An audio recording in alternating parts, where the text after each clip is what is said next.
Welcome to this edition of After the Final Bell, the Trading Bits and Bytes. I'm Susan Littlefield. Arlan Bertels is joining us with Crossroads Marketing. And a lot of things we're going to look at today. We do have a report coming out on June 30th. So how much pressure, movement are we going to see leading into that report? And then there's just this feel that's been happening in the markets as of late. And how is that affecting the way the corn and the beans trade?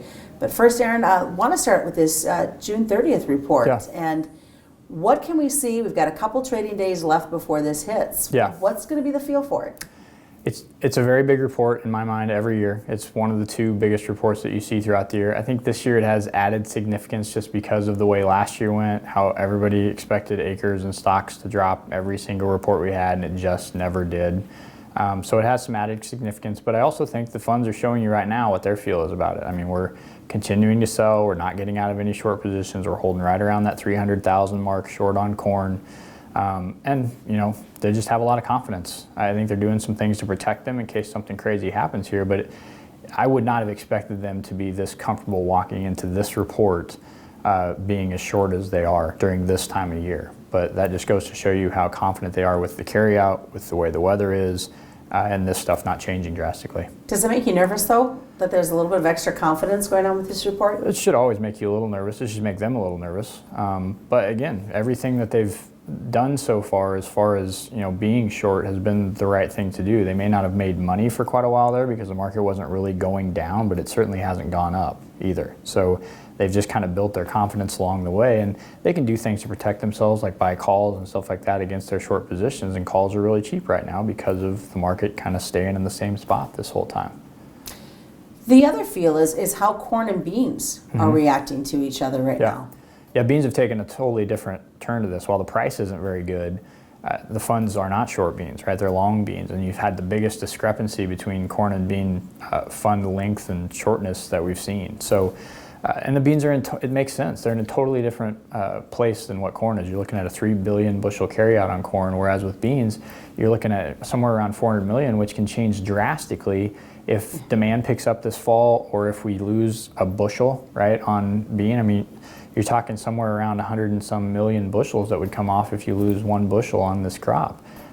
So that's a significant number when you start thinking about it, and changes the carryout perspective a lot. Weather-related market, somewhat, but not typical of what we've seen? No, you would have expected more. You would have expected a lot more with the way the funds are short. But again, you come back to the carryout expectations for corn, and that's really the most dominant market here always. And there hasn't been enough weather that would make them nervous enough to think that any significant drop in yield would come, right? And the acres being where they are, even though a lot of people don't believe that, we also have seen that you shouldn't expect them to change that anytime soon, right? I mean, while this is an acreage report, they don't like to change those numbers for quite some time. I mean, we haven't really even seen what we hoped to have seen from last year's numbers. So I think it's just going to be tough for them to get nervous about weather at this point. I mean, you'd have to have some really significant heat move in July and early August, which is still possible, right? And beans would probably have to lead that charge just because of their situation and how much that would change things. But it'd have to be a big change in my mind. I love, during the final bell, you made the comment as we talked about the weekly crop progress reports, and really don't be banking on what those numbers have to say. No, I don't like to go off of those at all. It's never been anything too helpful to me. The one thing I think it can do is give you a general picture of the areas that are getting what they want to be able to grow a crop. Like last week, you saw the areas that got the rain improved a little bit. The areas that didn't, you know, went down a little bit. So if you can watch the up and down of it, the actual number itself, I don't think is that significant, but areas that are moving up or down show you kind of how the weather's doing in those areas. All right, lots of things to think about. June 30th report, be watching for what all those numbers have to say. And that is this week's edition of Trading Bits of Ice. Thanks, Arlan, for joining us today. Absolutely. I'm Susan Littlefield. Have a great rest of your week.